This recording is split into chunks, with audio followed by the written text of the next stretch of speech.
En los márgenes sombríos de una antigua aldea romana, anidada contra los susurrantes pinos de los bosques de los Apeninos, bajo un cielo sin luna, en el año 225 después de Cristo, Marco apretó con más fuerza su lanza con punta de hierro, mientras se adentraba más en la maleza. Su respiración llegaba en ráfagas irregulares. El aire frío de la noche mordía su túnica empapada de sudor. A su lado, su hijo adolescente, Lucius, empuñaba una antorcha parpadeante, cuya llama danzaba salvajemente contra la oscuridad que se acercaba. No estaban cazando presas esta noche. No. Esta era una búsqueda desesperada por el más joven de Marcos, el pequeño Gaius, el niño que había desaparecido de su cama a medianoche. Un grito desgarrador había hecho añicos el silencio de su modesta casa de piedra horas antes, despertando a Marcus de su sueño para encontrar la estera del niño vacía, la contraventana destrozada por alguna fuerza invisible. Susurros entre los aldeanos hablaban de antiguos espíritus que acechaban estos bosques, restos de maldiciones etruscas olvidadas. Pero Marcus no tenía tiempo para cuentos.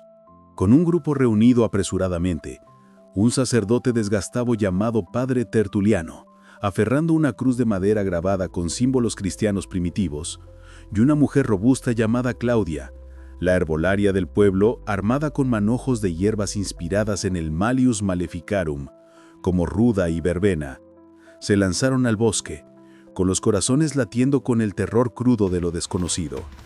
Los árboles se cerraron como dedos esqueléticos, sus ramas arañando las capas del grupo mientras avanzaban. La antorcha de Lucius proyectaba sombras alargadas que parecían retorcerse independientemente, burlándose de cada uno de sus pasos. «Padre, lo oigo de nuevo». «Los gritos», susurró Lucius, con la voz temblorosa. De hecho, débiles gemidos resonaban a través de la niebla, atrayéndolos a un sendero estrecho cubierto de espinas. La mente de Marcus corría. Gaius siempre había sido un niño curioso, vagando demasiado cerca del borde del bosque durante el día. Pero las desapariciones a medianoche eran cosa de pesadillas, leyendas de almas atormentadas que acechaban a los inocentes. El padre Tertuliano murmuraba oraciones en latín, esparciendo agua bendita de un frasco de barro bendecido en la capilla cristiana oculta del pueblo, un vestigio de la fe perseguida.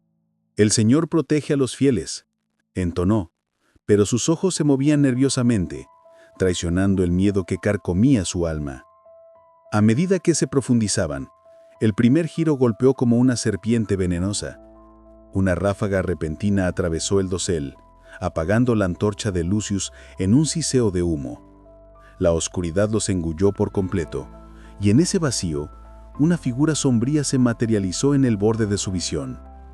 Una silueta translúcida de una mujer, su forma parpadeando como una llama moribunda. Claudia jadeó, sus hierbas apretadas como un talismán. «Es un espíritu, una de las almas perdidas de las antiguas guerras». La sombra se lanzó, sus manos etéreas extendidas, rozando el brazo de Marcus con una quemadura helada que le abrazó la carne. Agitó su lanza salvajemente, pero ésta atravesó a la aparición sin causarle daño. El pánico se apoderó de ellos. Lucius reencendió la antorcha con pedernal, su luz renovada revelando la sombra que se retiraba hacia los árboles, pero no antes de que emitiera un lamento lastimoso que les heló la sangre. El encuentro los impulsó hacia adelante. Marcus dio cuenta de que el espíritu los estaba guiando, o quizás burlándose de ellos hacia el corazón del bosque donde yacían enterradas ruinas antiguas. El grupo avanzó a trompiezos, el lamento de la sombra resonando como un presagio.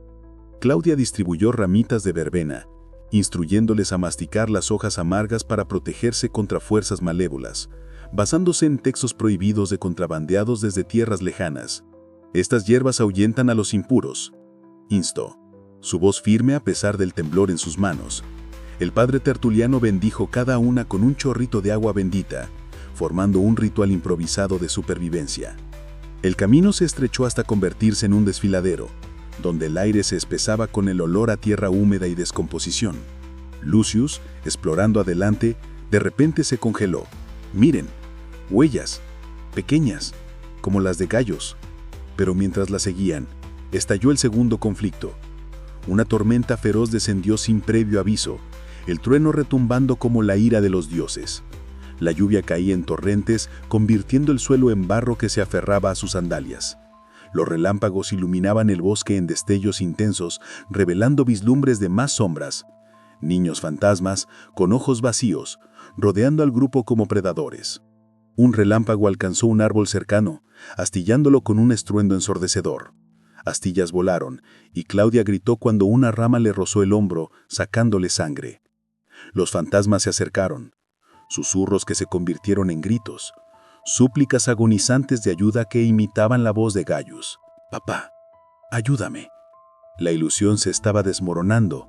El corazón de Marcus se retorcía, pero siguió adelante, gritando para que los demás formaran un círculo.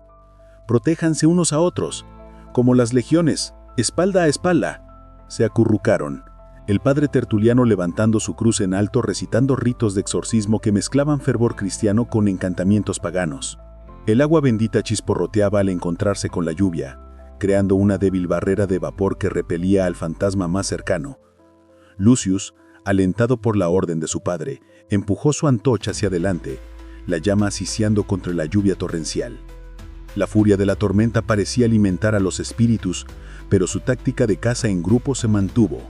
Al protegerse mutuamente, avanzaron lentamente por el desfiladero, los gritos de los fantasmas desvaneciéndose mientras el trueno retumbaba. Empapados y golpeados, emergieron en un claro dominado por las ruinas de un antiguo templo, con sus columnas de mármol craqueadas y cubiertas de hiedra. El aire zumbaba con una energía sobrenatural, y ahí, en la base del altar, yacía Gaius, en posición fetal, ileso, pero inconsciente como si estuviera en trance. La alegría parpadeó en el pecho de Marcus, pero fue efímera. El tercer giro se reveló. De las sombras del templo, surgió una figura similar a un obispo, no de carne sino de oscuridad en remolino, un alma atormentada, quizás un sacerdote etrusco olvidado hace mucho tiempo condenado por rituales oscuros. Su forma se convirtió en una sombra imponente, con ojos que brillaban como brasas, y habló con una voz que resonó en sus huesos. «El niño es mío por pago de pecados antiguos». Gritos estallaron de gargantas invisibles, los llamados de auxilio mezclándose con el aullido del viento. La sombra atacó, tentáculos de oscuridad azotando, envolviendo la pierna de Lucius y arrastrándolo al altar. El terror alcanzó su punto máximo. No era simplemente una aparición, sino una fuerza malévola que se alimentaba del miedo. Claudia lanzó sus hierbas restantes, ruda, mezclada con sal, al núcleo de la sombra, basándose en la tradición de purificación del Malius Maleficarum. La mezcla se incendió en una explosión de fuego etéreo, debilitando a la entidad. El padre Tertuliano avanzó, su cruz brillando a pesar de los restos de la tormenta, recitando versos de escrituras ocultas. En nombre del Padre, del Hijo y del Espíritu Santo, el agua bendita salió de su frasco, golpeando a la sombra como ácido, provocando un grito que sacudió las ruinas. Marcus, aprovechando el momento, cargó con su lanza, no hacia la sombra sino hacia el altar donde se erguía un ídolo antiguo, una efigie de piedra tallada que pulsaba con energía oscura. «¡Por mi hijo!», rugió, destrozándolo con un poderoso empuje. Los fragmentos volaron y la sombra se convulsionó. Su forma se desestabilizó. El clímax se desató en una frenética lucha a vida o muerte. La entidad contraatacó, envolviendo al grupo en un vórtice de viento helado y génesis manos. Lucius luchó para liberarse, agarrando a Gaius y llevándolo a un lugar seguro detrás de Claudia, que formó una barrera protectora con su cuerpo, protegiendo al niño según el código no escrito del pueblo. El padre Tertuliano, ahora en la vanguardia, presionó su rosario, cuentas ensartadas con madera de olivo bendecida contra el corazón de la sombra. «Lárgate, espíritu inmundo, vuelve al abismo». El aire chisporroteaba con poder. Los tentáculos de la sombra arañaban al sacerdote, sacándole sangre de los brazos, pero él se mantuvo firme. Marcus se unió, apuñalando repetidamente la forma disolvente, mientras Lucius y Claudia entonaban conjuros protectores, sus voces uniéndose en un coro de desafío.